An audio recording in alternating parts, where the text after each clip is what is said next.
Assalamualaikum warahmatullahi wabarakatuh.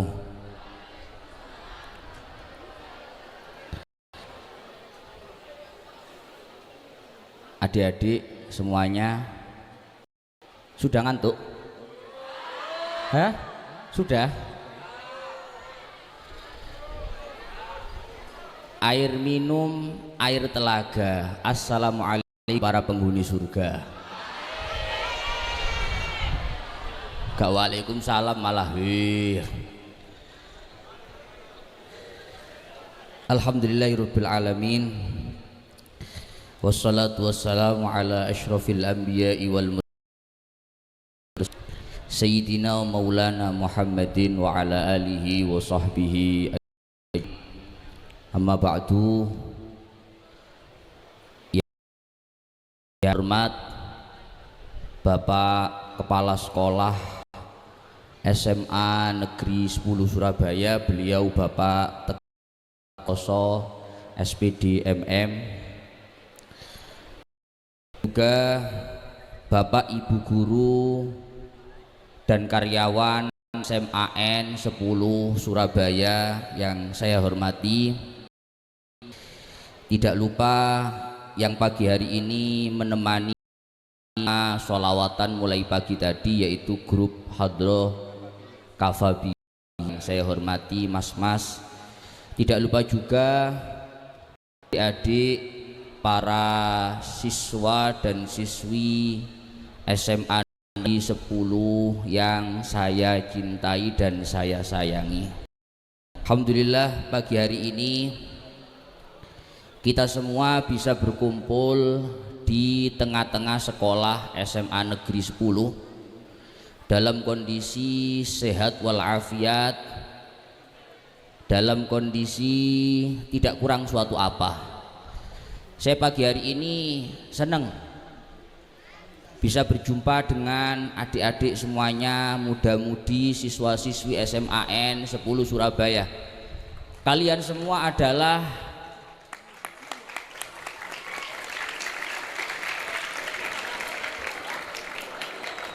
saya itu biasanya jarang, jujur mawon Pak Teguh, saya itu jarang ngisi pagi. Makanya ini tadi yus tekone ngoten niku. Karena saya itu kalau pagi tidur, jujur saja. Karena saya itu malam itu ndak pernah di rumah.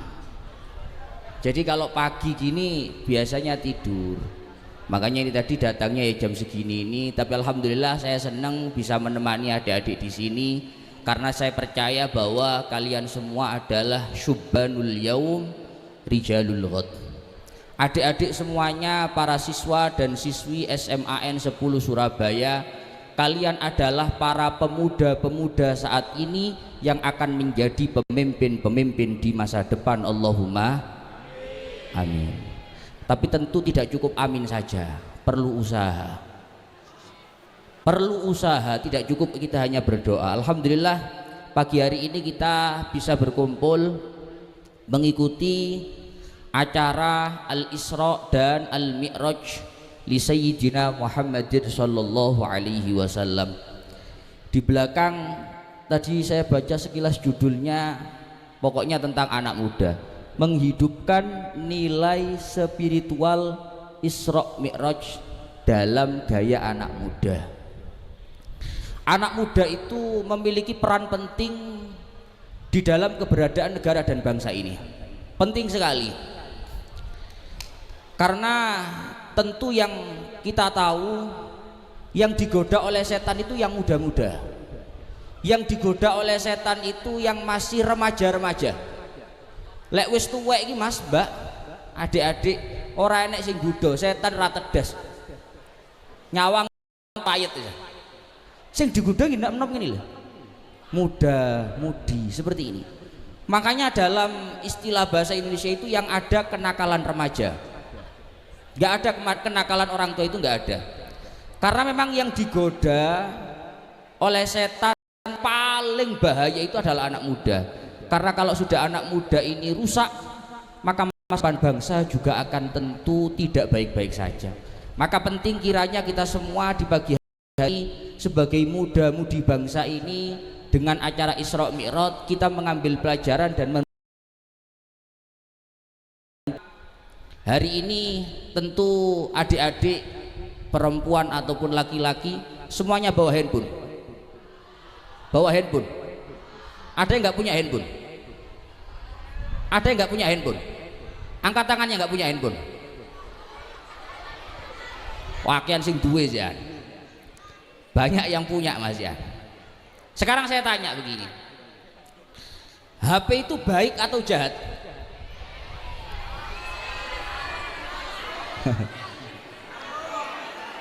HP itu baik atau jahat? Ya Allah, HP itu baik atau jahat itu nanti panjenengan tentukan sendiri. Satu, di HP ini ada aplikasi Instagram, ada aplikasi Telegram, ada aplikasi kilogram. Ada Instagram, ada Telegram, ada TikTok. Ada? Gak ada. Ada aplikasi TikTok, ada aplikasi Facebook.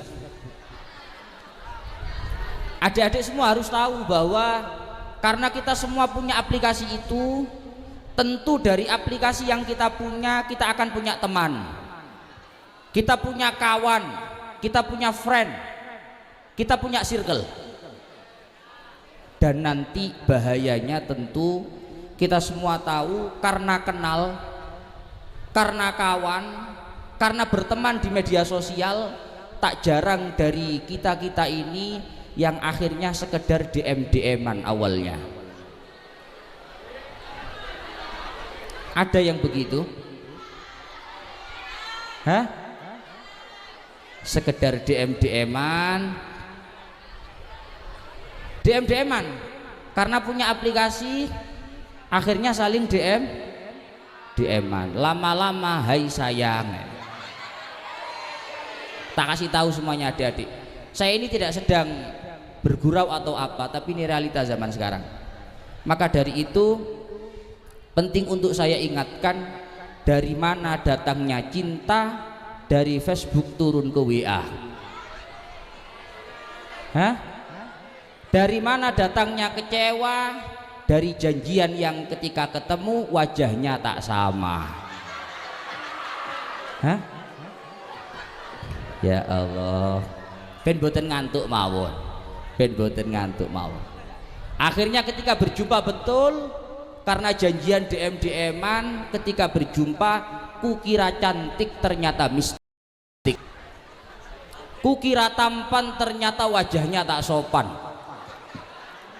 Ya Allah, akhirnya karena ketemu, karena berjumpa, mohon maaf adik-adik, ini yang penting saya katakan, ketika kalian berjumpa, tidak jarang kejadian fenomena terutama di Surabaya ini, yang akhirnya ketika berjumpa dibelikan minuman yang cewek, ketika dibelikan minuman diminum, ketika diminum dia pulang dalam kondisi berkunang-kunang. Tahu berkunang-kunang apa itu?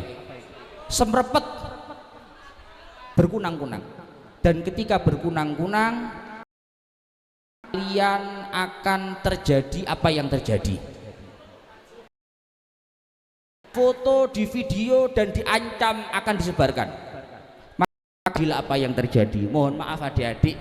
Maka dari itu, kalau kita tahu kondisi HP itu seperti itu, baik HP itu baik atau jahat? Tadi katanya baik. Baik atau jahat? Baik atau jahat?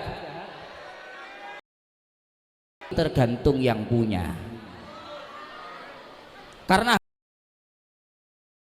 HP sudah cerdas.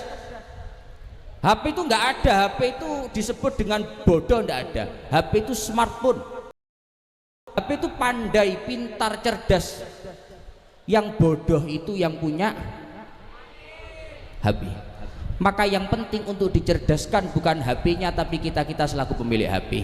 Yang perlu dijaga bukan HP-nya, tapi kita-kita yang punya HP. Maka dari itu, HP ini mau ke arah mana, adanya mau ke arah mana, akan membaik atau tidak, ya tentu itu arahnya tergantung si empunya. Tidak sedikit juga dari kita-kita yang handphonenya bermanfaat. Mungkin di tengah kesibukannya sekolah, mungkin di tengah kesibukannya dia memiliki kesibukan, handphonenya digunakan untuk mencari uang sekedar membantu orang tua. Ada yang seperti itu? Untuk cari uang membantu orang tua ada? Ada yang handphonenya di tengah kesibukannya digunakan untuk menyimak ngaji-ngaji lewat online, lewat YouTube ada? Koyok yo ngono arek kene rek. Ada? Ada. Tapi juga ada contoh yang seperti ini. Ada contoh yang seperti ini. Jangan sampai kita semuanya di dalam menggunakan handphone ini salah, di dalam bermedsos ini salah. Jangan sampai. Jangan sampai.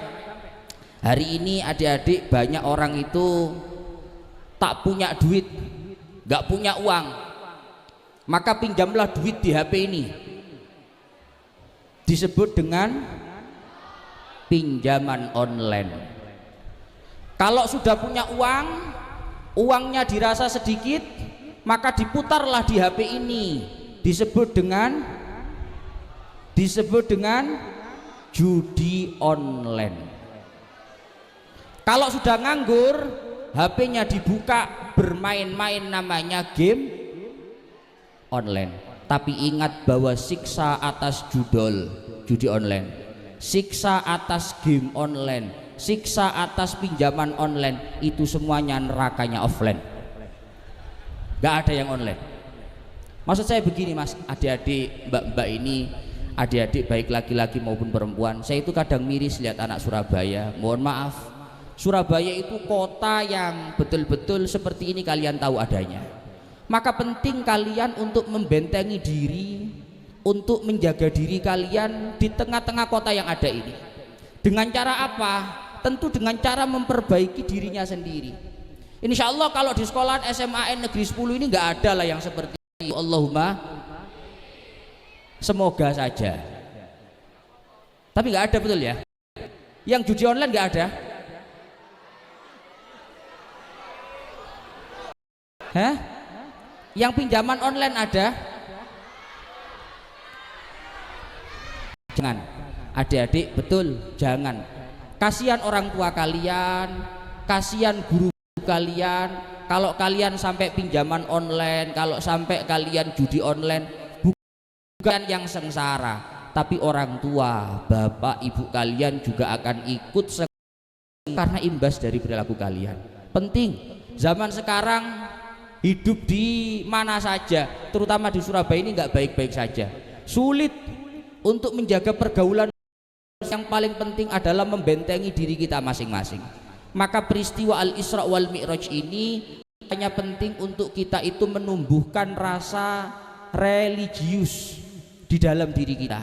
Penting untuk menumbuhkan rasa keagamaan, ketuhanan dalam diri kita. Peristiwa Al-Isra wal Mi'raj ini peristiwa yang kita tahu semua bahwa Kanjeng Nabi diperjalankan oleh Allah Ta'ala mulai Masjidil Haram sampai Masjidil Aqsa, kemudian dinaikkan hingga langit ketujuh, hingga Sidratil Muntaha berjumpa dengan Allah Ta'ala. Di dalam ayat Al-Qur'annya dikatakan Subhanalladzi asra bi abdi. Ini Al-Qur'annya, secara ayat Al-Qur'annya mengatakan demikian. Subhanalladzi asra bi abdi. Maha suci Allah, zat yang menjalankan hambanya dari Masjidil Haram sampai Masjidil Aqsa. Bunyi ayat Al-Qur'annya adalah Maha suci Allah yang telah menjalankan hambanya dari. Kata ayatnya begitu, Maha suci Allah yang telah menjalankan hambanya dari Masjidil Haram menuju Masjidil Aqsa. Kejadian Isra Mi'raj ini menjadi kejadian yang banyak dari orang-orang yang ada di zaman Nabi yang semula beriman percaya dengan Nabi menjadi tidak beriman, menjadi tidak percaya, karena jarak Masjidil Haram dengan Masjidil Aqsa itu kurang lebih di angka 1.500 km. 1.500 km itu mungkin dari sini nyampe Jakarta. Itu dilakukan oleh Nabi pulang pergi ditambah Mi'raj, naik ke langit ketujuh dalam waktu 1 malam. Makanya orang-orang yang ada di zaman Nabi semuanya merasa tidak percaya dengan keberadaan itu. Terus pripun Gus kita ini, apakah percaya atau tidak? Adik-adik tak kasih analogi begini. Kalau misalkan adik-adik punya adik di rumah, punya tetangga di rumah yang masih kecil, usia 4 tahun, usia 3 tahun, usia 5 tahun. Lantas dia mengatakan begini, aku habis naik ke lantai 7. Ada anak usianya masih balita, kanak-kanak 5 tahun, 6 tahun, atau bahkan 7 tahun, yang secara kondisi masih belum sempurna anak seusia segitu. Dia mengatakan aku habis naik lantai 7. Kira-kira adik-adik di sini yang dengar pernyataan itu percaya atau enggak? Percaya atau enggak? Usia 5 tahun bilang naik lantai 7. Ya? Percaya? Enggak percaya. Sekarang dirubah. Gaya penyampaiannya dirubah. Ada anak kecil ngomong kepada kalian, aku habis digendong bapakku. Aku habis digendong bapakku. Naik ke lantai 7, percaya atau tidak? Kenapa percaya? Dilihat bapaknya. Begitupun ayat Al-Qur'annya tadi membahasakan, tapi di dalam menyampaikan peristiwa Isra Mi'raj itu bukan aku berjalan, bukan. Tapi aku diperjalankan oleh Allah. Maha suci Allah yang menjalankan hambanya, yaitu Muhammad. Kalau kamu lihat Muhammadnya Muhammad manusia, maka akalmu akan menolak. Tapi kalau kamu melihat bahwa yang menjalankan, yang memperjalankan Kanjeng Nabi itu adalah Allah Ta'ala, yang mampu atas segala-galanya, tentu kita semuanya harus percaya. Itu analoginya demikian. Makanya ayat Al-Qur'annya berkata subhanalladzi asra bi abdi. Maha suci Allah yang telah menjalankan hambanya, yaitu Kanjeng Nabi, mulai Masjidil Haram sampai Masjidil Aqsa lailan, dalam waktu 1 malam. Apalagi kalau zaman sekarang kita tahu semua bahwa kalau sekedar perjalanan sini Jakarta 1 jam pun jadi naik pesawat. Itu padahal dengan kekuatan manusia, apalagi dengan kekuatan Tuhan. Tentu itu tidak ada yang tidak mungkin. Itu satu pelajaran. Pelajaran yang kedua, peristiwa Al-Isra wal Mi'raj ini ada hikmah di baliknya, ada kisah di baliknya. Kanjeng Nabi itu diperjalankan oleh Allah mulai Masjidil Haram sampai Masjidil Aqsa, naik kepada Allah Ta'ala. Itu awal mula ceritanya adalah Kanjeng Nabi ada dalam kondisi sedih dan pilu, ada dalam kondisi tidak nyaman, tidak bahagia. Makanya tahun di mana terjadi peristiwa Isra Mi'raj itu disebut dengan Amul Huzn. Amul Huzn, tahun kesedihan. Kanjeng Nabi mengalami peristiwa Isra Mi'raj itu di tahun yang disebut, dikenal dengan Amul Huzni, tahun kesedihan. Kenapa Gus disebut dengan tahun kesedihan? Karena mohon maaf adik-adik, Nabi itu di dalam beliau berdakwah, Nabi itu membawa ajaran baru yang tentu di pandangan orang, di telinga orang yang ada di zaman itu akan asing. Karena di mana-mana yang namanya hal baru itu tentu asing. Nabi ketika berdakwah menyebarkan ajarannya, Nabi itu berkali-kali ditolak mati-matian sama orang-orang kafir Quraisy, orang-orang kafir Mekah. Tapi ada satu paman Nabi yang gagah, pemberani, paman Nabi yang siap jadi benteng, jadi perisai, jadi garda terdepan. Malah keponakannya diganggu oleh orang-orang Mekah. Siapakah beliau? Siapa pamannya Nabi yang menjadi perisai terdepan dari gangguan oleh orang-orang kafir? Abu Thalib. Abu Thalib itu pamanda Nabi. Abu Thalib itu punya saudara Abdullah. Abdullah ini romone Kanjeng Nabi, bapaknya Kanjeng Nabi. Abdullah dan Abu Thalib punya bapak namanya Abdul Muttalib. Berarti Abu Thalib itu pamanda Nabi. Abu Thalib ini merupakan sesepuh, tokoh yang disegani di kafir Quraisy. Mekah itu orang paling terpandang, klan yang paling terpandang itu klan Quraisy. Dan dari klan Quraisy itu salah satu yang paling terpandang adalah Abu Thalib. Maka Kanjeng Nabi, seorang Muhammad yang saat itu menyebarkan ajarannya, yang saat itu menyebarkan ajakannya kepada orang-orang, tidak satupun orang berani menyentuh Muhammad karena sungkan dan segan dengan seorang Abu Thalib. Sampai pernah orang-orang kafir Quraisy itu tidak satu dua kali datang kepada Abu Thalib, datang mengancam kepada Abu Thalib, wahai Abu Thalib, hentikan keponakanmu itu, hentikan dia dari ajakannya untuk mengajak orang-orang masuk dalam ajarannya. Sungguh Abu Thalib, kita ini sebenarnya sudah mau membunuh Muhammad. Awak dhewe kabeh Abu Thalib aslinya kepingin mateni Muhammad. Cara bahasa Surabaya nih, yo mek gak penak karo sampean, yo mek sungkan karo sampean. Panjenengan sesepuh kami, panjenengan adalah tetua kami, orang yang kami segani, maka kami sungkan dengan engkau Abu Thalib. Maka Abu Thalib adalah garda terdepan. Abu Thalib adalah perisainya Nabi yang paling penting dalam kehidupan dan dakwah Nabi. Seorang Abu Thalib itu namanya himayah kharijiyah. Himayah kharijiyah itu adalah pelindung Nabi tatkala Nabi di luar. Ketika Nabi di luar, tidak ada satupun orang yang berani mengganggu Nabi karena sungkan dan segan terhadap yang namanya Abu Thalib. Abu Thalib luar biasa. Abu Thalib itu tidak ada orang berani mengganggu Nabi karena sungkan dengan pamannya yang namanya Abu Thalib. Sampai pada endingnya Nabi mulai kecil dirawat Abu Thalib, karena Nabi itu dari kecil yatim. Nabi itu sejak lahir sudah tidak memiliki ayah. Kemudian Nabi lahir, tidak lama ibundanya Sayyidah Aminah meninggal. Usia berapa Sayyidah Aminah meninggal? Kanjeng Nabi usia berapa? Kanjeng Nabi ditinggal meninggal oleh ibunya, ditinggal wafat oleh Sayyidah Aminah usia berapa? 6 tahun. Setelah itu Sayyidah Aminah meninggal, Nabi dirawat oleh kakeknya yaitu Abdul Muttalib selama 2 tahun. Maka di usia Nabi 8 tahun kakeknya meninggal, dan usia 8 tahun inilah Nabi dirawat oleh pamannya yaitu Abu Thalib sejak usia 8 tahun. Sampai kapan Gus? Sampai di tahun di mana terjadi Isra Mi'raj, yaitu usia Nabi ada 50 tahun. Berarti Nabi ditemani oleh Abu Thalib selama 42 tahun. Abu Thalib memang pamandanya, tapi Abu Thalib pelaksana ayahanda untuk Nabi. Karena Abu Thalib lah yang merawat, mendidik, menjaga, dan juga membentengi Kanjeng Nabi mulai kecil sampai beliau dewasa. Bahkan bukan hanya itu, Abu Thalib ketika hendak meninggal, Abu Thalib yang ada di atas tempat istirahatnya sudah sakit, hendak meninggal, sudah dalam kondisi sakaratul maut. Abu Thalib orang kafir Quraisy, semua orang kafir Quraisy dipanggil oleh Abu Thalib itu.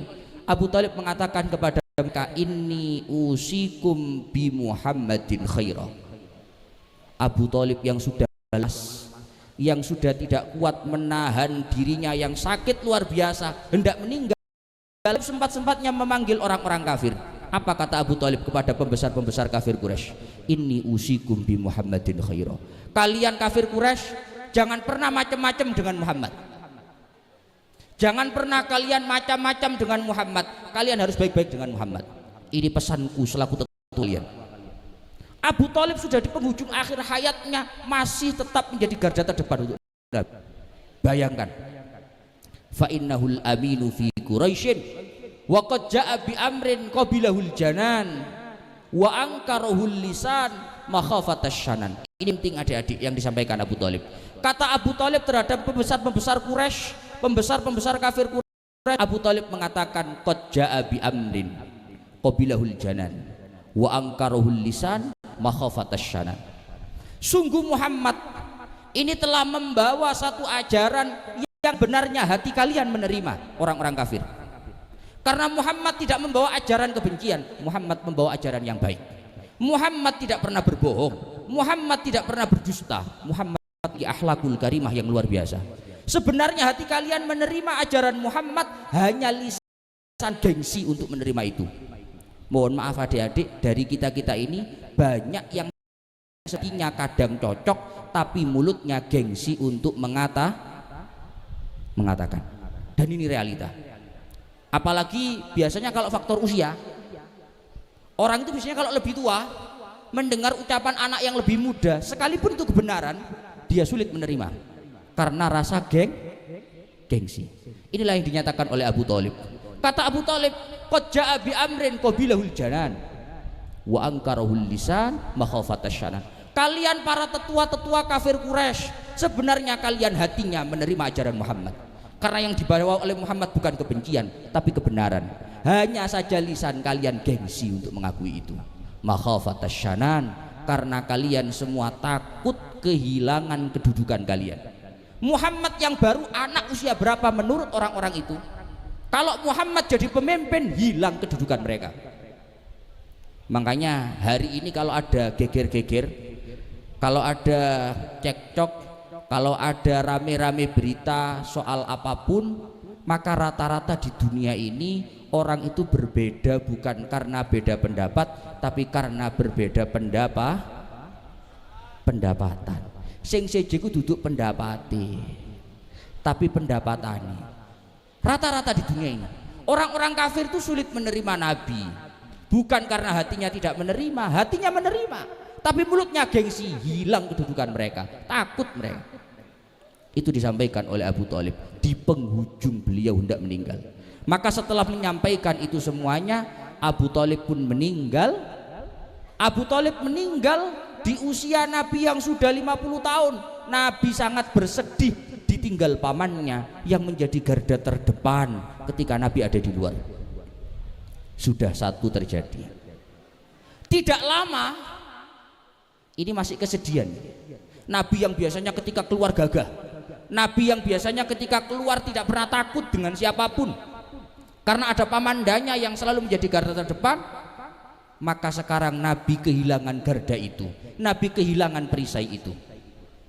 Tidak lama dari itu adik-adik, selang beberapa hari, tidak sampai berbulan-bulan, selang beberapa hari wafatlah istri tercinta beliau, istri yang tidak pernah dipoligami oleh beliau, istri yang tidak pernah dimadu oleh beliau, istri tercinta yang setia menemani, yaitu beliau Sayyidah Khadijah. Sayyidah Khadijah setelah Abu Thalib meninggal, tidak lama selang beberapa hari Sayyidah Khadijah meninggal. Padahal Sayyidah Khadijah ini adalah istri tercinta Nabi yang juga menjadi pelindung dan pendingin Nabi ketika Nabi di rumah. Nabi di luar yang menjaga Abu Thalib, tapi ketika Nabi ada di dalam rumah, Nabi ada di rumahnya, maka yang menjaga Nabi, yang membentengi Nabi adalah istrinya Sayyidah Khadijah. Hari ini kiranya cari istri seperti Sayyidah Khadijah tidak ada. Gak ada. Sayyidah Khadijah itu dikatakan oleh kisah-kisah tarikh Islam ini, Sayyidah Khadijah itu salah satu orang paling kaya di kota Makkah. Kalau istilah anak zaman sekarang mungkin crazy rich, sultan. Sayyidah Khadijah itu sultan crazy rich, kaya raya, luar biasa. Bahkan sampai dikatakan dalam beberapa kitab itu 2/3 Makkah itu merupakan milik Sayyidah Khadijah. Bayangkan kota Surabaya sebesar ini, itu 2/3-nya milik satu orang. 2/3 itu 66,6%. Itu 2/3 Mekah andai kata dikatakan itu adalah miliknya Sayyidah Khadijah. Saking kaya rayanya seorang Khadijah ini, so gini gak karuan. Sayyidah Khadijah menikah dengan Nabi. Sayyidah Khadijah menghabiskan uangnya, hartanya, dunianya untuk membela agama ajaran daripada suaminya. Sampai Sayyidah Khadijah diceritakan dalam kitab-kitab meninggal dalam kondisi tidak memiliki apa-apa. Bayangkan, yang awal mulanya sekaya itu meninggal tidak memiliki apa-apa. Bahkan sampai dikatakan Sayyidah Khadijah meninggal kain kafan pun tidak punya. Apa? Meninggal kain kafan pun tidak punya. Kemana hartanya Khadijah? Diperjuangkan, dihabiskan untuk perjuangan suaminya, yaitu Sayyiduna Muhammad sallallahu alaihi wasallam. Bayangkan, harta sebanyak itu rela dihabiskan untuk perjuangan Kanjeng Nabi. Sayyidah Khadijah meninggal tidak memiliki kain kafan karena hartanya habis untuk perjuangan Nabi. Istri mana zaman sekarang yang ada seperti itu? Wah, rek wedok zaman saiki ojo kok duit 1 juta. Duit 1.000 lho diungkit arek wedok saiki. Kok 1.000, 10.000 ini urusannya arek wedok, tidak akan pernah lupa Pak. Tanyakan kepada Bapak Kepala Sekolah ini. Kalau saya tidak pengalaman karena saya belum menikah, sama dengan panjenengan semua. Tanyakan yang sudah menikah itu. Oh berat Pak, cewek itu kalau udah urusan uang sulit lupa. 10.000 akan diminta. Ngono tak Mbak? Oh enggak ya? Ya ngono. Umume ngono. Sayyidah Khadijah itu Masya Allah, enggak ada istri yang sehebat Sayyidah Khadijah kepada suaminya. Habis harta Khadijah perjuangan suami. Apa salah satu kehebatan Sayyidah Khadijah Gus? Sayyidah Khadijah itu salah satu kehebatannya, di sini nanti ada peran penting. Salah satu kehebatannya Sayyidah Khadijah adalah ketika Nabi pertama kali didatangi oleh malaikat Jibril untuk menerima wahyu. Menerima wahyu dari malaikat Jibril, Kanjeng Nabi itu sampai apa istilahnya ya? Dredeg. Dalam kondisi takutnya luar biasa, sampai adem anyep Kanjeng Nabi ini. Akhirnya Kanjeng Nabi pulang kepada Sayyidah Khadijah dari Gua Hira.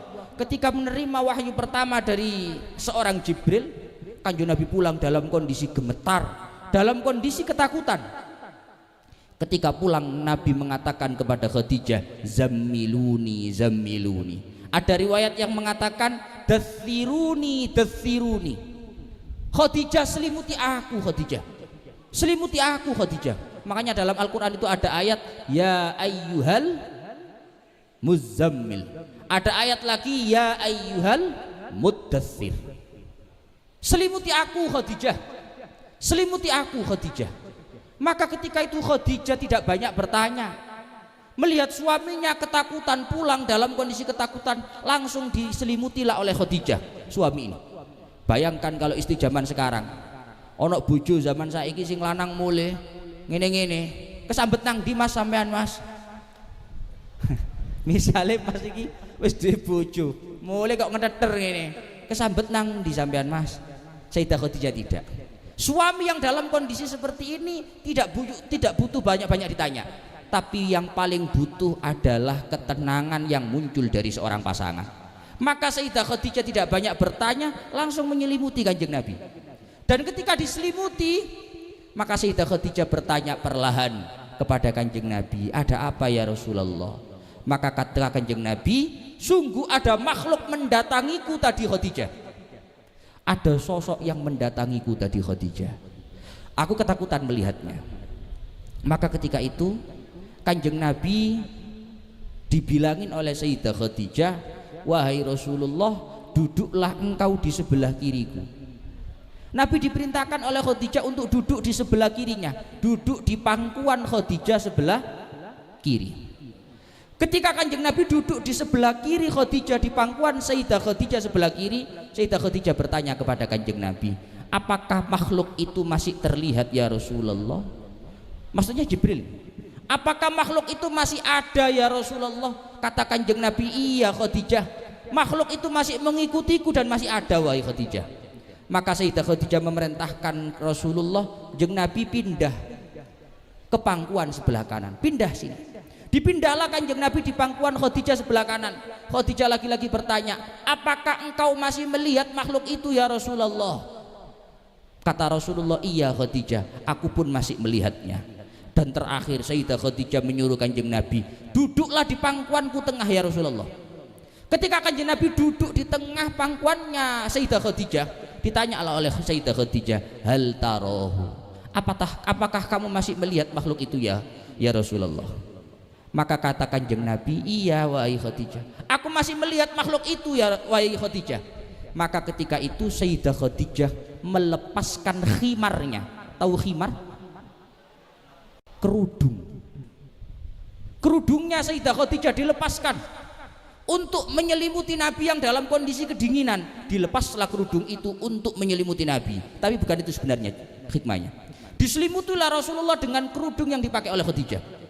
Dan Khadijah bertanya kepada Kanjeng Nabi, hal tarohu, wahai Rasulullah, apakah engkau sekarang masih melihat makhluk itu? Kata Kanjeng Nabi, sudah tidak wahai Khadijah, sudah tidak. Maka ketika itu Sayyidah Khadijah menyampaikan, innahu lamalakun, innahu lamalakun, wahai Rasulullah, makhluk itu adalah malaikat Jibril, dia bukan setan. Kata Sayyidah Khadijah, sungguh yang datang kepadamu itu adalah malaikat Jibril yang membawa wahyu kepadamu. Jangan takut, engkau ada dalam kebenaran wahai suamiku. Itu bukan setan tapi itu malaikat.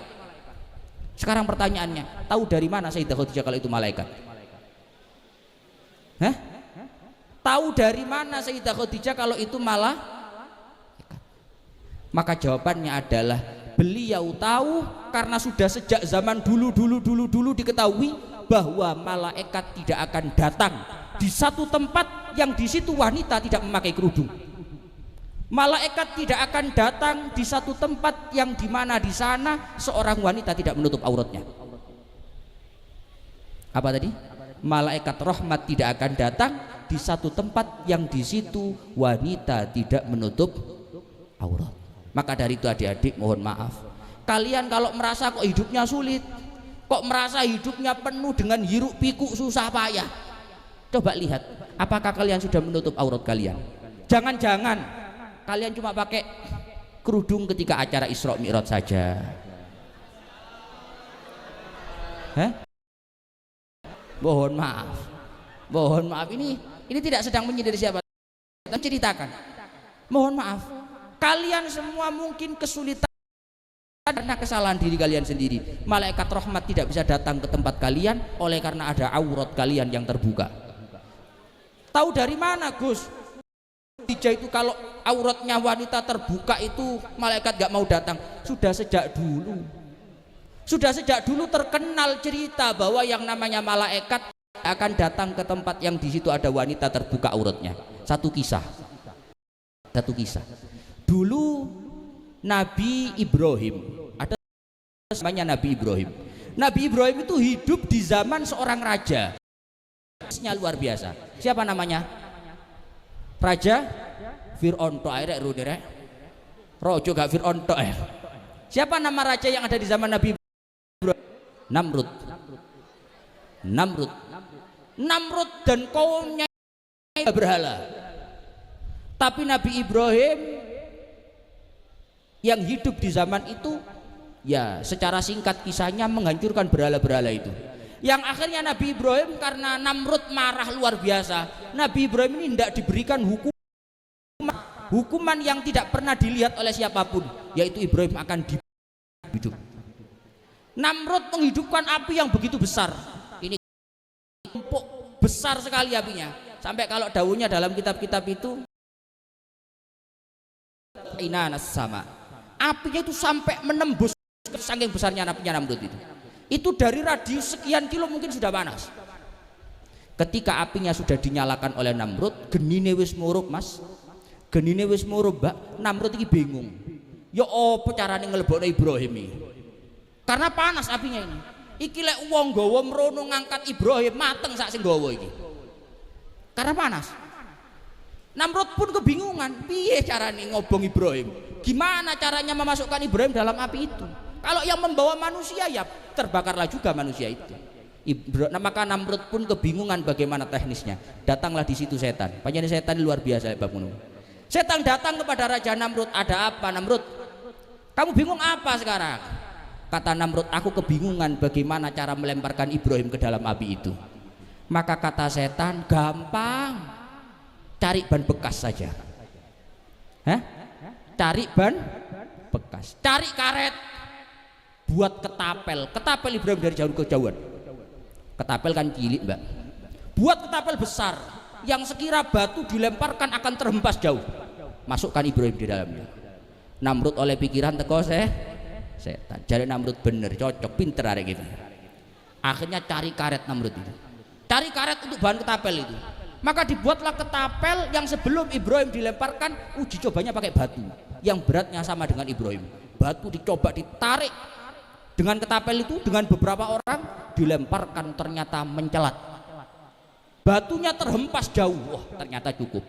Diambillah seorang Ibrahim untuk dimasukkan di ketapel itu, ditarik oleh Raja Namrud. Dengan bala tentaranya ditarik, ternyata karet yang seharusnya molor, karet yang seharusnya apa istilahnya ini? melar molor, karetnya kaku, tidak bisa menarik Ibrahim untuk masuk dalam api itu. Datanglah bala tentara Namrud sak pirang-pirang ditekakne kabeh, ayo tarik bareng-bareng. Ibrahim uncal nang geni. Ternyata semua bala tentara Namrud dikerahkan, tidak satupun yang bisa menarik Ibrahim masuk ke dalam api. Bingung lagi-lagi Namrud itu. Ya oh pecaran Ibrahim deh, ketapel wis dadi temen Ibrahim gak kena ketapel tiba. Lagi setan itu kepada Namrud, ada apa kamu bingung lagi Namrud? Maka kata Namrud, bagaimana ini Ibrahim? Tidak bisa diketapel, karetnya pun mati, tidak bisa tarik Ibrahim ini.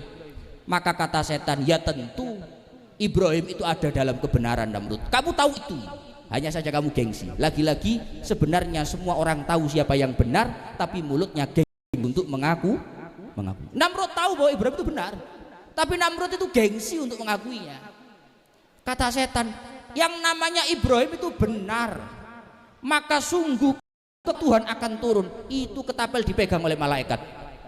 Yo gak bakal ngatasi gue. Prajuritmu tekakne kabeh sing nyekeli malaikat, Mbah. Mbok tekakne kabeh prajuritmu gak bakal molor karete kuwi. Ketapele gak ngarai sok molor. Kata setan kepada Namrud. Jarine Namrud, terus yo apa solusine? Jari setane, gampang. Celukno arek 10 ngono. Hah? Enggak gitu contoh tok. Insyaallah nang kene kudungan kabeh. Datangkan wanita-wanita Namrud dari anak buahmu. Perintahkan mereka untuk membuka auratnya. Lah, katoke sing cekak. Hah? Kelambine buka, auratnya silahkan dibuka. Maka didatangkanlah oleh Namrud itu. Perempuan auratnya terbuka. Ketika auratnya sudah terbuka, datang di tempat ketapel itu ada, maka ngomong kepada Namrud, gak usah banyak-banyak, suruh pergi anak buahmu. 6 orang cukup ketapel ini. Ditarik oleh 6 orang, Ibrahim lepas, terlemparkan dengan ketapel yang hanya ditarik 6 orang, yang tadi tidak mampu ditarik oleh banyak orang. Kenapa? Karena tadi dipegang oleh malaikat. Kemana malaikatnya sekarang? Mereka pergi karena ada wanita yang tidak menutup. Maka adik-adik, ini tidak sedang menghina, mohon maaf adik-adik, tidaklah peraturan syariat, tidaklah peraturan yang ada di negara, bahkan tidaklah peraturan yang ada di sekolah itu rangkanya untuk mengekang kalian, bukan, tapi itu semuanya dalam rangka sayang kepada kalian. Jujur, tidak ada aturan itu yang rangkanya mengekang, tidak ada. Tanya Bapak Kepala Sekolah, gak ono kok peraturan ben sampean ki ora iso ngene, ora iso, ndak ada. Tapi semua peraturan itu dibuat, semua aturan itu dibuat itu demi karena rasa sayang kepada kalian semua, agar kalian semua tetap baik-baik saja. Mohon maaf, lek sampean kabeh ra kudungan, Mbak. Sakne sing lanang-lanang lho. Hah? Sakne sing lanang? Lanang. Ane wajahe masyaallah. Hah? Ya. Iya, Mbak. Jadi dari cerita tadi ya pelajarannya apa, Gus? Pelajarannya kalian pulang dari sini semoga yang sudah menutup aurat semakin sempurna di dalam menutup aurat. Yang belum menutup aurat semoga pulang dari sini bisa menutup auratnya. Amin ya robbal. Tapi ojo amin tok rek, dilakoni. Pun singkat cerita, Sayyidah Khadijah yang seperti itu luar biasanya, hartanya dikorbankan, seperti itu mendinginkan hati Kanjeng Nabi dalam kondisi apapun. Lagi-lagi Kanjeng Nabi yang ditinggal wafat oleh Abu Thalib, tidak lama selang beberapa hari wafat oleh istrinya yaitu Sayyidah Khadijah. Maka wafatlah 2 orang ini, satu perisai Nabi ketika di luar yaitu Abu Thalib, yang satu perisai Nabi ketika di dalam rumah yaitu beliau Sayyidah. Maka tahun itu tahun di mana 2 sahabat wafat dalam hidup Nabi, disebut dengan Amul Huzni, tahun kesedihan. Maka di tahun kesedihan itu ya wajar, mau bagaimanapun Nabi itu manusia. Nabi itu merasa, ya Allah kok gini amat hidup ini, urip dakwah wis angele koyok ngene, sing rewangi mek Khadijah karo Abu Thalib di Jaro Kanjeng Nabi perasaan. Kok bisa 2 orang paling penting dalam hidupku engkau ambil Allah? Maka apa dalam dawuhnya Allah Ta'ala di Al-Quran, ma wadda'aka rabbuka wa ma qala. Muhammad, ma wadda'aka rabbuka wa ma qala. Kamu tidak pernah ditinggalkan oleh Tuhanmu Muhammad. Kamu tidak pernah ditelantarkan oleh Tuhanmu Muhammad. Tidak pernah. Kamu harus tetap lanjut berdakwah Muhammad. Ingatlah bahwa perjuangan ini bukan karena siapa-siapa, tapi perjuangan ini murni Allah Ta'ala lah yang menjaga. Mohon maaf adik-adik, kita semua ini kadangkala sering kecewa. Kadang ya, mungkin adik-adik ada yang ikut kegiatan di sini apa namanya? SKI apa ya? SKI ya. Ada si kerohanian Islam. Iki biasa sing melok, misalkan ada rutinitas sholawatan malam Jumat misal saja, atau mungkin Kamis pagi. Kuwi cara sing melok gak ngarah sakmene.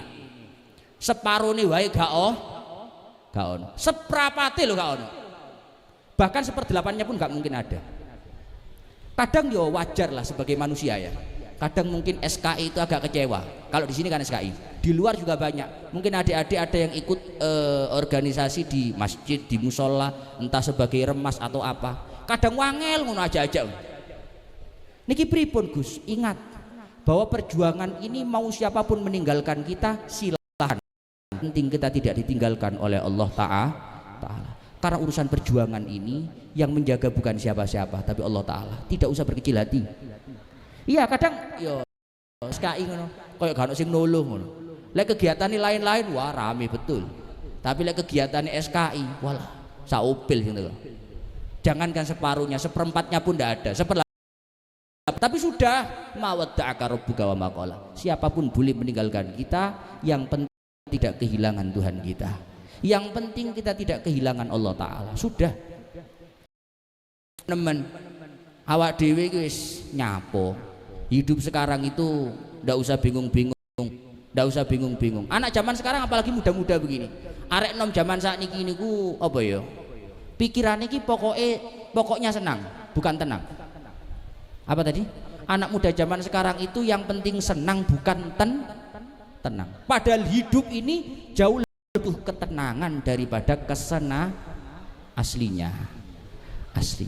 Anak-anak muda sekarang itu masya Allah ahli untuk menyakiti dirinya sendiri. Ben sampean ra ngantuk. Ada satu kata-kata berkaitan masalah ini. Mawadda'aka rabbuka wa qala. Tuhanmu tidak pernah meninggalkanmu. Tuhanmu tidak pernah menelantarkanmu. Maka Allah Ta'ala ada dalam hidup kita baik-baik saja. Ini ada kata-kata ono pantun. Nanti bilang cakep ya. Ben ra ngantuk. Engko ngantuk. Ambil kelapa di hutan. Di hutan banyak dahan. Sekarang sudah tidak saatnya ingat mantan, tapi sudah saatnya kita ingat kepada Tuhan.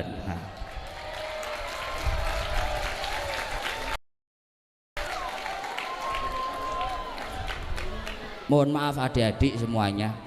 Kita apa ya? Saya itu kadang lihat anak muda itu zaman sekarang kasihan. Kasihannya kenapa? Karena mereka itu saya tahu menyakiti dirinya sendiri. Artinya menyakiti dirinya sendiri itu ya piye ya, mereka itu suka menaruh rasa yang kemudian membuat mereka kecewa. Ada yang pernah di sini? Ya Allah. Maka dari itu ada satu makalah Nabi itu mengatakan begini, liyaqillama tafrah yaqillama tahzan. Liyaqillama tafrah yaqillama tahzan. Kalau kamu meminimalisir hal yang kamu cintai, tentu kamu juga akan sedikit potensi untuk dilukai. Maka dari itu, jika kamu tidak mau kecewa sedalam lautan, jangan pernah menaruh rasa dan harap setinggi awan. Hah? Lu mohon maaf adik-adik. Anak sekarang itu begini loh. Mari seneng-seneng dewe, pacar-pacaran dewe, engkok sumpek ngejak kanca. Wae seneng dewe. Wae sumpek ngejak kancane. Lek ra ngono moro. Lho, saya itu di mohon maaf adik-adik, di rumah saya itu banyak anak muda ngaji-ngaji, anak muda-muda ya gak sampai umur 20 sak sampean-sampean ya akeh ngono kuwi. Biasanya kalau Senin ngaji di rumah bisi saya itu ya ono ae arek wadul koyo napa niki Gus kula ditinggal nih, walah cerita gawe-gawe susah ngejak kanca ya ngono kuwi. Iya, maka kalau tidak mau kecewa sedalam lautan, jangan pernah menaruh rasa dan harapan setinggi titik. Sudah. Terus kula pripun tugasnya sekarang Gus? Tugas kalian adalah satu, lebih baik aku ngaji dan mencari ilmu daripada kekeh ngejar kamu. Karena aku tanpa kamu tetap manusia, tapi aku tanpa ilmu dan akan sia-sia. Oke? Ojo oke tok ngaji untuk memperbaiki diri kita secara rohani, untuk memperbaiki diri kita secara batin. Kalian silahkan sekolah setinggi apapun silahkan, tapi jangan pernah lupakan sisi keagamaan kita, jangan pernah lupakan sisi kebaikan kerohanian kita. Jangan pernah. Awak saiki walah fokusnya pokok seneng, mulai sekolah doa, mulai sekolah gim-giman. Buat apa? Jangan. Sampai ada satu syair, ini satu syair menarik. Satu syair dikatakan oleh Nasib bin Robah. Nasib bin Robah itu pernah mengatakan begini, wa ma fil ardi ashqa min muhibbi wa in wajadal hawa halwal atau hulwal madagi. Di dunia ini, di atas muka bumi ini tidak pernah ada orang yang lebih buruk, tidak akan pernah ada orang yang lebih tidak menarik, kecewa dibandingkan orang yang mencintai. Wong nang dunya iki sing paling gak penak niku wong cinta. Di atas muka bumi ini orang yang gak akan enak, gak pernah enak hidupnya itu adalah orang yang punya rasa cinta. Meskipun dia berhasil mewujudkan cintanya, mas-mas atau mbak-mbak seneng nanggone salah sijine. Berhasil Gus, saya berhasil meraih dia untuk menjadi pasangan saya. Mas yo berhasil pacaran pun, kata syairnya, fayabki inna au syauqan ilaihim wa yabki indanau khaufal firaqi. Kenapa kok orang paling cinta itu adalah orang yang paling kecewa di atas muka bumi ini? Karena andai kata dia jauh, dia akan menangis karena rasa rindunya. Tapi ketika dia dekat, dia pun akan menangis karena rasa takutnya kehilangan sosok pasangannya. Wong demen kuwi ide ya susah kuatir kehilangan, ado ya susah karena kerindu. Maka sebenarnya mencintai sebelum halal itu adalah seni menyakiti diri sendiri. Wis ro dhewe ngono, panggah ae dilakoni. Hah? Sudahlah, jangan seperti itu. Kalian sekolah yang fokus, ngaji yang fokus, dan terutama ini yang terakhir karena ini acaranya Isra Mi'raj. Dan sholat Isra Mi'raj itu nggak ada oleh-oleh. Saya tadi sudah mendengarkan sedikit sambutannya Pak Teguh kepala sekolah ini, bahwa Isra Mi'raj ini ya satu-satunya ya sholat. Karena Nabi ketika peristiwa Isra Mi'raj menerima perintah dari Allah Ta'ala itu sholat. Kalian mau sebaik apapun baktinya ke orang tua, kalian mau sebaik apapun prestasinya, kalau kalian nggak sholat sia-sia sudah. Karena awwalu ma yuhasabu bihil abdu yaumal qiyamah as-shalah. Kelak di hari kiamat yang paling pertama ditanyakan kepada kita semua selaku hamba adalah sholatnya. Meskipun mungkin kelak dewasa abah kaji, umi kajah gak ngurus, pertama kali ditakoni pengen duduk kuwi, Mbah.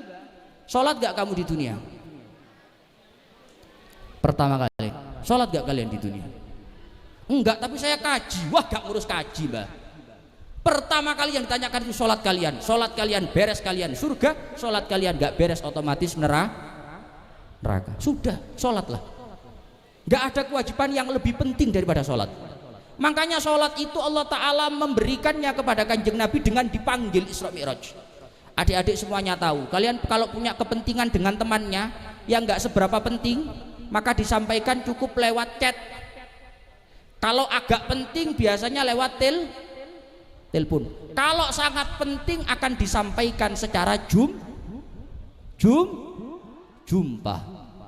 Kalau urusan penting gak akan kalian telepon, nggak akan kalian WA, nggak akan, pasti akan jumpa.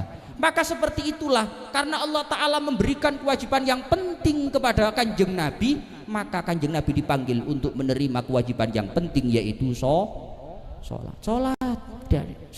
Sudahlah sholat, jangan sampai nggak sholat 5 waktu. Nggak sempet Gus, pulang sekolah jam berapa Pak Teguh? Jam 3. Zuhur sholat di sekolah, ada sholat jamaah di sini? Oh ada sholat jamaah. Ya umpama sholat itu kebajuti sampean. Sholat zuhur, sholat asar, sholat. Saya itu kadang sering begini, ada orang merasa sok sibuk. Gus gak sempet Gus, pagi itu saya biasanya berangkat sekolah, bangunnya kesiangan. Arek kan ngono modele.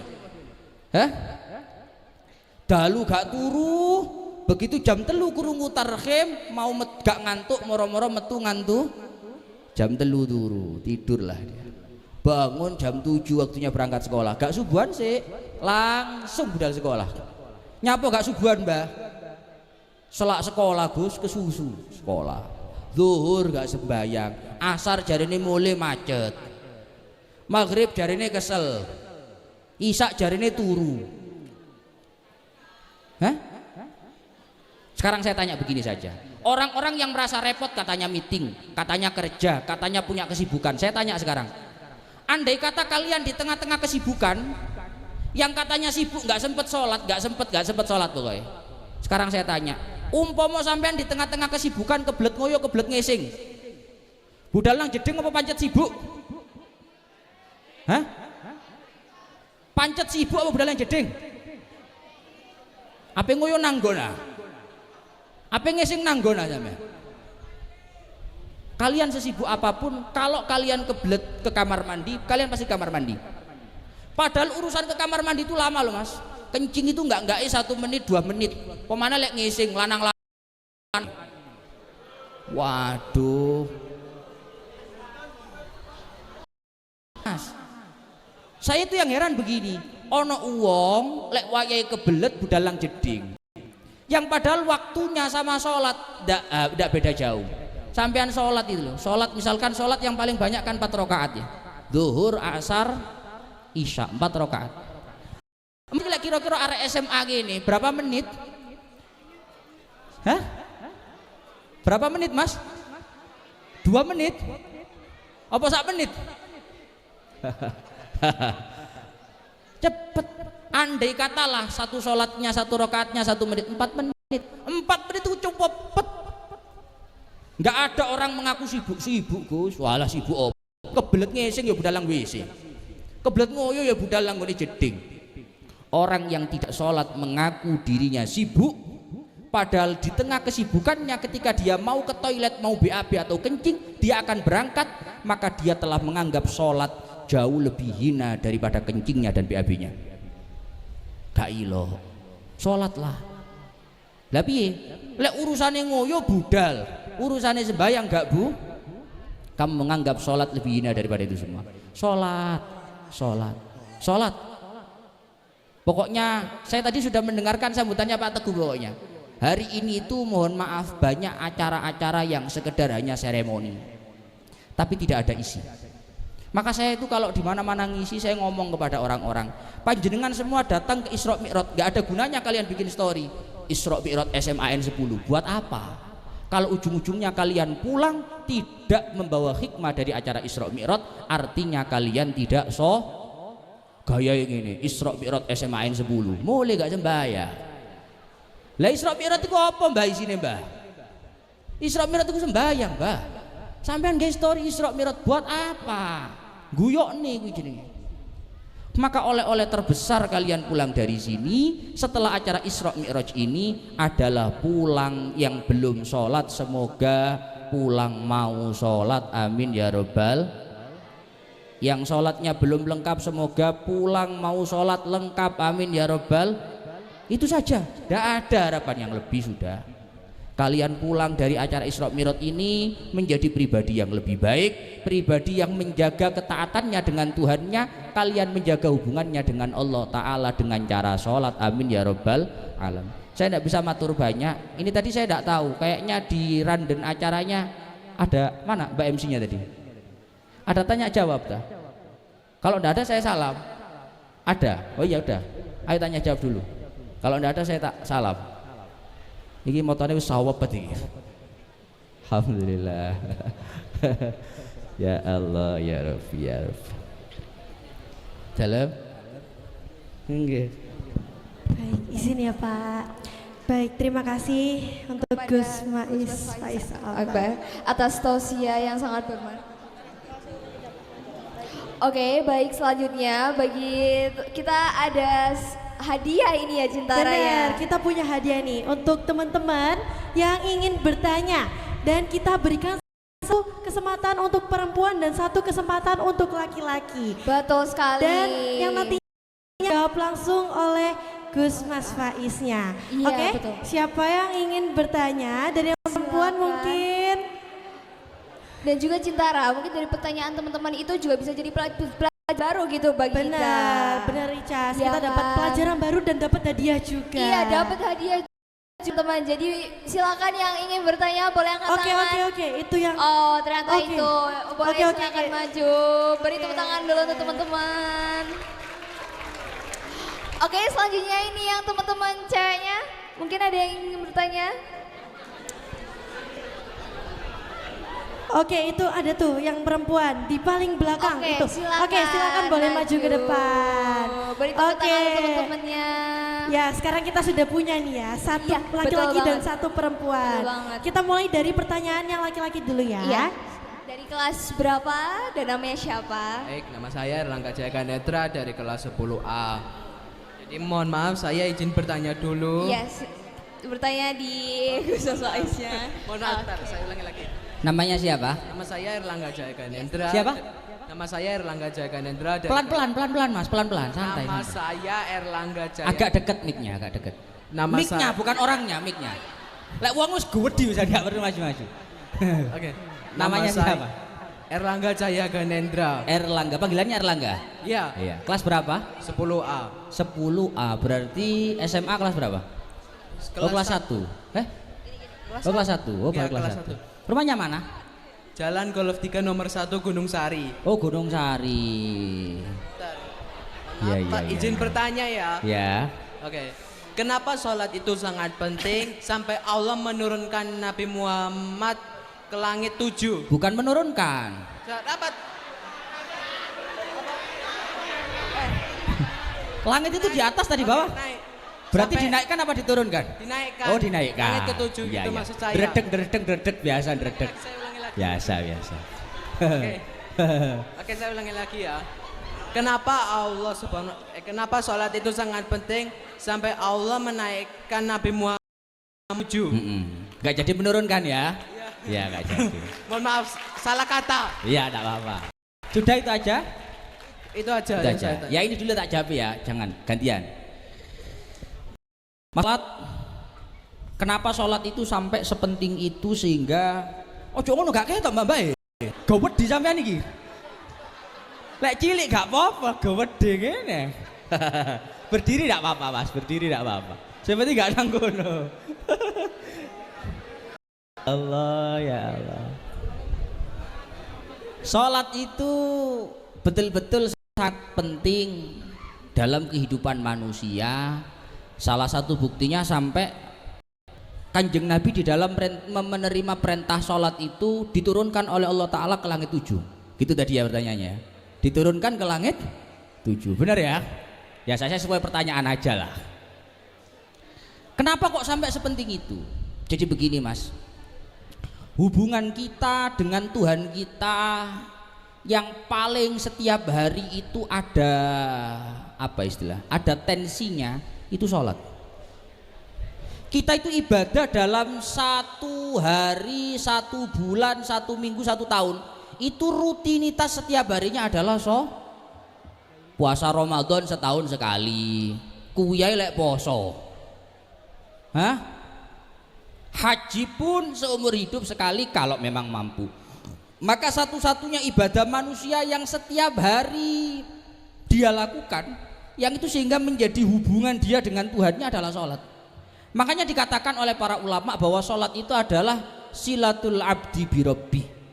Salat itu adalah hubungan seorang hamba dengan Tuhannya, ibarat kata kabel. Kamu tahu kabel Mas ya? Kabel itu biasanya di dalamnya ada apa? Hah? Setrum. Kok setrum? Kabel itu biasanya di dalamnya ada serabut. Tahu serabut ya? Tahu ya? Kabel itu ada yang pakai tembaga, ada yang pakai serabut. Kalau tembaga itu satu, kalau serabut itu banyak. Andai kata ada satu kabel yang di sana ada setrumnya, katanya ini tadi setrumnya, enggak apa-apa. Dan setrum itu lewatnya serabut kabel itu. Itu kalau sampai kabel itu serabutnya 1, 2, 3, 4, 5 patah semua, tapi masih ada satu serabut, maka setrum itu masih teralirkan walaupun kecil. Hubungan aliran listrik itu akan tetap terjaga meskipun kecil, karena semuanya tidak terputus. Mungkin dari kita ini banyak yang nggak taat, poso yo gak poso, kewajiban ngene yo gak dilakoni, maksiat ngono dilakoni, tapi selama kita masih sholat maka hubungan kita dengan Allah Ta'ala masih terjalin. Silahkan serabut kita semuanya putus, asalkan satu serabut sisakan. Jangan sampai hubungan kita dengan Allah Ta'ala putus secara total. Kalau sudah anak SMA sini semuanya dilanggar, sholat pun tidak dilakukan, hakikatnya kabelnya telah putus. Coro jarik ini arek saiki, coro Islam niku Islam kate, tidak ada buktinya. Apa buktinya kamu hubungannya dengan Tuhannya? Sholat pun kamu tidak lakukan, serabut kamu putus secara total. Silakan Gus kulo niki ya Allah ngene gak lakoni gini, silahkan kabelnya putus, serabutnya silahkan, tapi sisakan satu serabut yang masih menghubungkan. Bukti bahwa kita masih hubungan dengan Tuhan kita yaitu dengan menjaga sholat kita. Salah satu buktinya lagi Mas, sampai pegang mic, kasihkan micnya bentar boh. Nah kita takonane. Nah ngadeg kok Mas ketok gawedi Mas. Nah salah lu ojo nang kono maneh iki nae. Kene nggone wong kudungan. Sini ae. Salah satu bukti sholat itu penting, sampai saya tanya. Ada orang Ramadan sakit. Ya, ada orang Ramadan sakit, nggak mampu puasa. Puasa kan wajib. Boleh nggak puasa? Oke, kalau menurut dari pengalaman saya, orang kalau misalnya saya sakit gitu, terus kalau agak-agak gak kuat puasanya, saya batalin aja. Terus, gak kuat ngelak apa gak kuat loro? Gak kuat sakitnya. Oh, gak kuat sakit. Kalau nggak kuat dalam kondisi sakit berarti boleh tidak tidak puasa. Satu lagi, zakat fitrah itu wajib. Di malam hari raya ada orang yang mestinya dia orang muslim wajib bayar zakat fitrah, tapi ternyata dilihat wadah berasnya tidak ada beras untuk zakat fitrah. Wajib nggak zakat fitrah? Itu bisa diulangi lagi. Oh bisa diulang lagi ya, tak ulangi. Santai. Malam hari raya kita orang Islam kan wajib bayar zakat fitrah. Didelok genuke, ngerti genuk aja men? Ngerti genuk? Gentong, ngerti gentong? Nah, wadah beras itu jenenge genuk Mas. Yuk sampean ngene iki lah kira-kira. Ndak guyon. Ada beras ya di dalam wadah itu, dibuka nggak ada isinya. Iki digawe bayar zakat gak ono Mas. Ini kalau saya bayar zakat besok hari raya saya ndak makan sama istri saya, sama anak saya ndak makan. Wajib nggak bayar zakat fitrah? Kalau menurut saya sih enggak wajib ya, iya. Karena nggak mampu. Nggak mampu. Oke. Ada orang mestinya dia wajib haji dalam seumur hidup. Ya. Tapi kok jangankan haji, buat hidup pun sulit. Wajib nggak haji? Buat haji aja sulit gitu. Buat haji, buat makan aja sulit. Apalagi buat haji. Wajib nggak haji dia? Oke, kalau menurut saya kalau orang yang masih belum mampu itu keuangannya gitu, kalau menurut saya gak wajib. Gak wajib haji. Iya, sekarang ganti. Saya lagi sakit. Ya. Awalnya kan gede ya. Tentu bebannya berat. Butuh kekuatan ekstra. Ya kan? Iki kok coro mobil kakinya harus sehat. Iki lek kaki karena bebannya berat di atasnya. Sampean sholat kondisi sakit, sikile gruyu, saya nggak kuat Gus, mau sholat Gus, berdiri saya nggak kuat, padahal sholat itu harus berdiri. Wajib sholat atau nggak usah? Oke. Kalau saya lihat ya, kalau kondisi sakit Kalau sakit ya tetap sholat sih, karena ya kalau gak kuat berdiri duduk. Kalau nggak kuat duduk. Kalau gak kuat duduk. Wah Gus, pupune gawede soalnya. Misale nggak kuat duduk, gimana berarti? Tidur mi.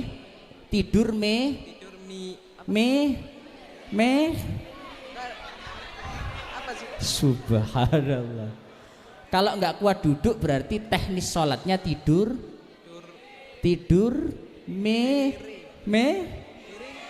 pakai mic dong. Saya nggak dengar. Tidur miring. Miring, betul. Kalau tidur miring nggak bisa. Kalau tidur miring nggak bisa berarti tidur depan. ter Awalannya dulu. kan berdiri Mas ya. Berdiri nggak mampu. Iya. Duduklah kamu. Iya. Duduk nggak mampu, tidur miring. Tidur miring nggak mampu. Sama tahu tidur miring ah? Ngene iki lho. Cuma tahu gitu. Lek sing kuru kan kemeng to Mas. Lek lemu ngono pas set ngene pas. Kalau tidur miring dia nggak bisa, gimana sholatnya? Kalau Tidur terbaring. Ya wis gak apa-apa. Terlentang kok tidur biasa itu lo normal. Yes. Tapi orang tidur terlentang itu sholatnya rukuknya tetap harus bangun. Rukuknya harus bangun. Nggak bangun berdiri, nggak bisa berdiri. Bangunnya bangun duduk, rukuk begini. Sujudnya pun juga sujud normal. Itu kalau mampu. Kalau nggak mampu, ya sudah tidur berbaring, sholatnya tidur. Nanti untuk rukuk sujudnya bil ajfan. Apa itu? Apa artinya gue? Itu bahasa Inggris ini. Dengan cara isyarah dengan kelopak mata. Rukuk kedip. Ya? Iya. Sujud dahi. Loh dahi ya oprek. Betul. Kedip. Tahu kedip ah? Iya. Lah aku lho, iki jadi kedip. Jadi rukuk kedip. Tidak mampu dia bangun. Ya sudah pakai kedipan mata. Nggak bisa Gus kedipan mata wis tuwa nemen iki wis. Iki digawe kedip wis angel wis. Gimana? Wajib sholat? Kalau menurut saya sih kayak nggak wajib. Wah enak temen sampean ini. Enak temen lekmu ini. Koyok sing duwe syariat ngono modele. Ya Allah. Meskipun nggak bisa berkedip sekalipun tetap wajib sholat.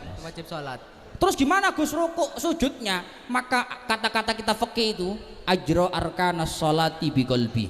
Dia harus menjalankan rukun-rukunnya sholat di dalam hatinya.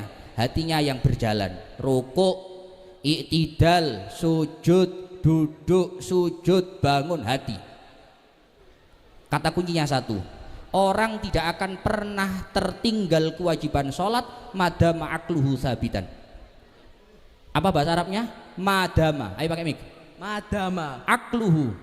Madama akluhu. Situ-situ ae. Mau gak hafal sampean? Madama. Akluhu. Sabitan. Orang tetap wajib sholat selama akalnya sehat. Berarti kalau ada orang nggak sholat akalnya nggak sehat. Wis. Waran konco-koncomu. Lek gak sholat gendeng wae waran. Loh, waran kok. Konco-koncone lho waran. Dendeng wae. Loh, kan kata kuncinya orang itu selama akalnya tetap wajib sholat. Berarti kalau nggak sholat akalnya nggak sehat. Akal nggak sehat ku jenenge wis waran konco-koncomu. Oke. Kalau orang sholat tapi akalnya sehat, itu wajib sholat. Sing gak sehat ki sampean. Ulangi lagi Pak. Akal kurang apal Pak. Ya Allah. Aku ya. Orang itu tetap harus sholat selama akalnya sehat. Kalau ada orang nggak sholat berarti akalnya nggak sehat. Itu namanya gendeng. Kalau kalian nggak sholat berarti kalian wis omong nek kajamu.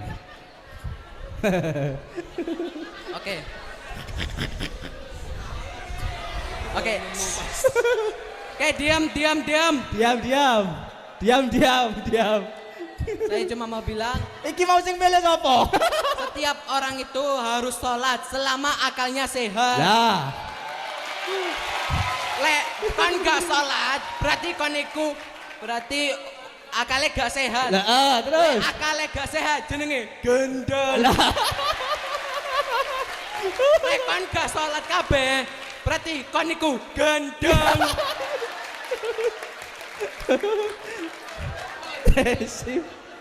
Tahu berarti ya? Iya. Dari mulai awal saya tadi ngomong pas puasa. Puasa kalau nggak mampu nggak wajib. Ya. Zakat kalau nggak mampu, Gak wajib. haji kalau nggak mampu, Gak wajib. sholat meskipun nggak mampu, Tetap wajib. ya itu bukti bahwa sholat itu Penting. sesuk lek ono kancamu gak sholat bisi ono gendeng ya.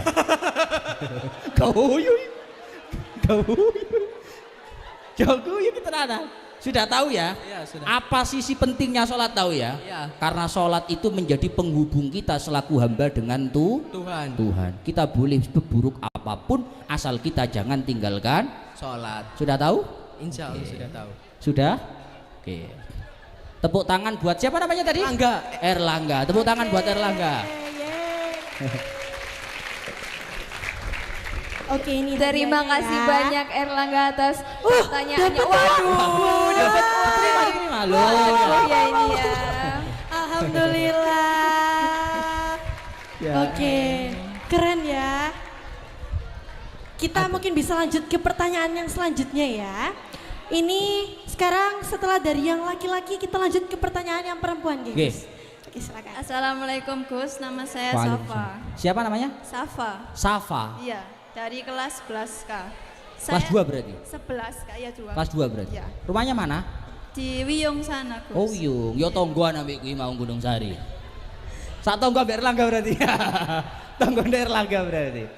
Ya Allah. Baik, Gus, saya izin bertanya. Saya kan pernah mendengar kalau Nabi Muhammad itu nabi yang paling dispesialkan kan Gus. Dan nabi yang paling disayang Allah. Itu kronologinya gimana Gus? Kok beda dari nabi-nabi yang lain? Beda dari nabi-nabi yang lain. Iya. Terus itu aja?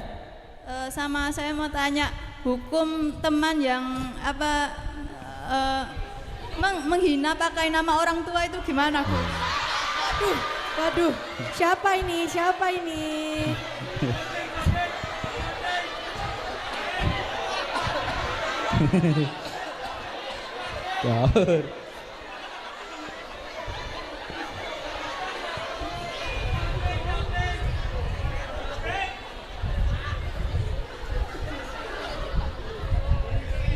Sudah? Baik, itu saja Gus, makasih.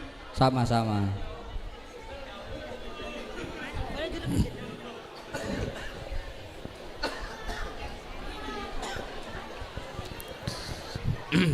Pertanyaan pertama, masalah kenapa Nabi Muhammad itu, dia pernah dengar, Safa ini pernah dengar bahwa Nabi Muhammad itu adalah nabi yang sangat dispesialkan. Kemudian dia mau tanya, kira-kira apa sisi keistimewaannya Kanjeng Nabi, kronologinya bagaimana? Karena pagi hari ini peringatannya Isra Mi'raj, maka kalian saya kasih tahu salah satu keistimewaannya Kanjeng Nabi yang terjadi di pagi ini. Sampai tanya mas-mas Banjari Kafabi ini. Di dalam Maulid Simtudurar itu dikatakan begini. Wa minasyarafil ladzi ikhtassallahu bi asyrafa rasul. Mi'rajuhu ila hadratillahil baril wasul. Wa dhuhuru ayatillahil bahirati fi dzalikal mi'raj wa tasyarrufus samawati wa man fawqahunna bi isyrafi nuri dzalikas siraj. Itu artinya wa minasyarafi, di antara kemuliaan, keistimewaan, alladzi ikhtassal, yang dikhususkan, alladzi ikhtassallahu, yang dikhususkan, diistimewakan oleh Allah, bihi asyrafa rasul, diistimewakan kepada Kanjeng Nabi di antara rasul-rasul yang lain. Itu adalah mi'raju ila hadratillahil baril rasul, yaitu Kanjeng Nabi adalah nabi satu-satunya yang pernah mi'raj, naik ke hadirat Allah Ta'ala. Belum pernah ada dalam sejarah nabi, mulai Nabi Adam sampai Nabi Muhammad, yang mi'raj sampai menembus langit ketujuh, bahkan bertemu Allah Ta'ala Sidratul Muntaha. Belum pernah ada. Belum pernah ada. Makanya wa minasyarafil ladzi ikhtassallahu bi asyrafar rasul.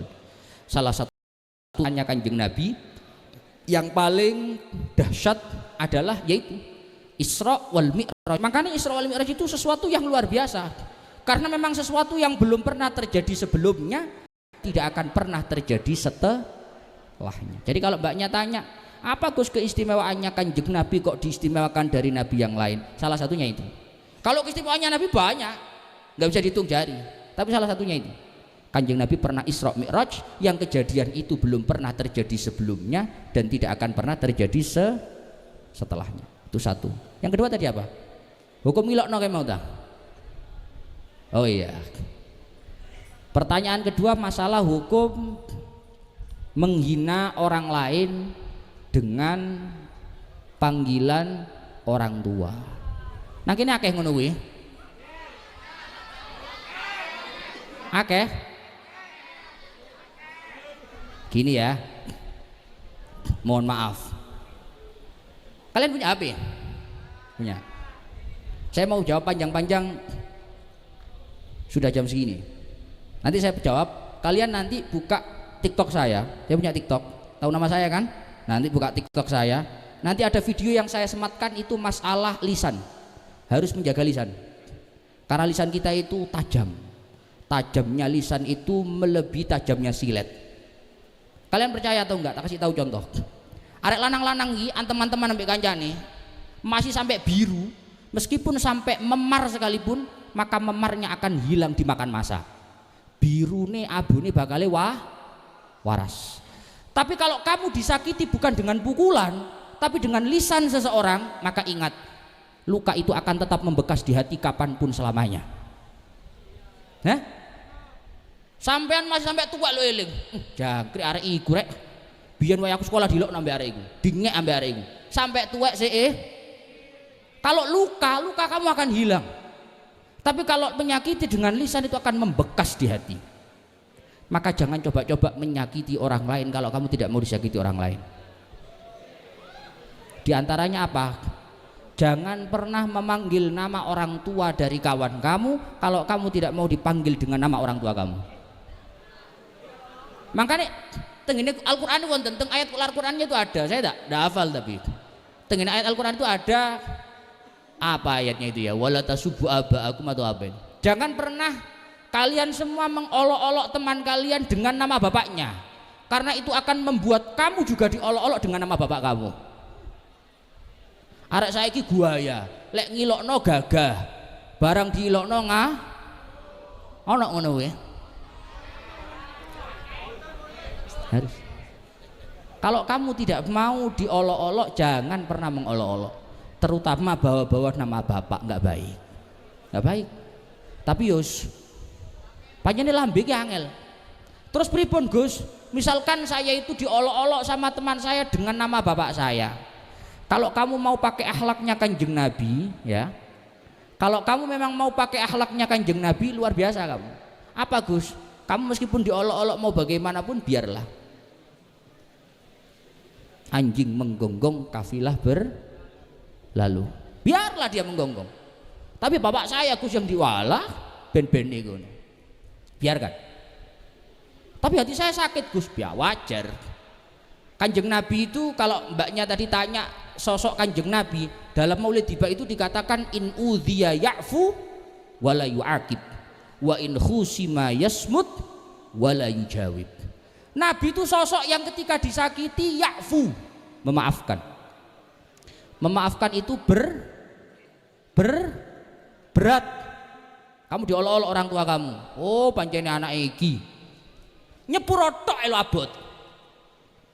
Tapi Kanjeng Nabi tidak cuma memaafkan, wala yu'aqib. Nabi memaafkan dan tidak membalas. Oh, saya sampean. Kalau adik-adik bisa seperti itu, luar biasa. Awak dhewe ki sering ngene kadang. Gus, saya itu lek ana arek jahat ngono ya tak waneni jahat. Iku jenenge ngarani wong jahat padahal awake dhewe ngarani wong elek padahal awake dhewe Kalau semestinya dia baik, kejahatan orang tidak dibalas dengan kejahatan. Kita itu cukup buat prestasi setinggi-tingginya, maka orang yang akan mengolok-olok kamu akan semakin panas dengan melihat kondisi kamu yang sukses. Wis titik. Sampean masih dilokno piye? Kamu diolok-olok bagaimanapun, kalau kamu nyatanya yang berprestasi, kalau kamu nyatanya yang ranking di sini, kamu yang juara di sini, dia akan semakin panas tanpa tambah kebingungan. Bahasanya gini lah, sampean ki lek nggarai wonge kok nyaut, iki merasa lega, paham maksudnya ya? Hah? Sampean dilokno ngene ya, kok sampean sing dilokno nyaut, aku lega, pole ada respon. Tapi lek sampean tak ilokno kok mau weneng ae, wo tambah munek-munek, ngerti munek-munek aja. Tambah muangkel. Jangkrik arek digawarai gak bales belas ya. Cari 1000 cara, pancet gak bales. Tambah atim tambah mongkok-mongkok dhewe ku. Mangkel-mangkel karepe gak usah, kamu biarkan saja itu. Anjing menggonggong kafilah biarlah. Lah kalau kamu meladeni anjing sama anjingnya saja. Hah? Iku Gus, ngilokno bapakku lho, sampean ngilokno pisan to? Padha setel wae. Lah pira setel? Mosok ana arek ngilokno terus lambene kuat. Lek sampean gak ngladeni, kesel-kesel dhewe. Anggite gak garing untuk ngomong terus ngene iki. Kesel. Capek-capek sendiri. Ya kalau sampean kuat begitu. Tapi yang jelas apapun itu bukan hanya masalah mengolok-olok teman dengan nama orang tua, tapi yang jelas jaga mulut kita. Mulut kita itu masya Allah tajam luar biasa. Luka yang pernah kamu goreskan dalam hati seseorang dengan mulutmu akan membekas sampai kapanpun itu akan ada. Iya. Makanya kadang orang wong sampai geram ngono ya, seiling. Papasan sop, arek iku ben tau ngilokno aku. Mosok seiling wis tuwek. Eling aku. Gaya ngomongnya ben koyo apa lho eling aku sampe saiki. Hah? Posisine nang sekolahan pinggir ndi lho eling. Nang pojok kono lho. Modele malang kerik ini eling. Karena memang luka dari mulut itu tidak pernah bisa terobati. Beda dengan luka secara fisik, itu mudah untuk diobati. Gitu ya Mbak ya. Kalau tanya keistimewaannya Kanjeng Nabi apa? Kanjeng Nabi punya ribuan keistimewaan yang tidak dimiliki oleh siapapun. Kalau masalah mengolok-olok, kalau memang mbaknya atau siapapun di sini yang diolok-olok orang tuanya, kalau kamu kuat, tidak usah digubris. Tidak usah dibalas, biarlah itu anjing menggonggong kafilah berlalu. Gitu saja ya, ini sudah siang soalnya. Garing ngomong tuh inget mau udah salah biasa yaminnya turu mana. Ya Allah, pun tepuk tangan buat Mbak Sofa ini. Alhamdulillah. Sudah 2 saja. Dari saya itu mohon maaf kalau saya ada salah-salah kata. Semoga apa yang saya sampaikan betul-betul membawa manfaat untuk saya pribadi dan panjenengan semua, adik-adik semuanya. Terima kasih Bapak Kepala Sekolah, Dewan Guru dan semuanya. Saya sudah diberikan kesempatan untuk menemani di SMAN 10 Surabaya ini. Semoga SMA Negeri Surabaya ini betul-betul akan melahirkan pemuda-pemuda hari ini adalah pemimpin-pemimpin di masa depan. Amin ya rabbal alamin. Saking kula wabillahi taufiq wal hidayah wal ridha wal inayah. Assalamualaikum warahmatullahi wabarakatuh.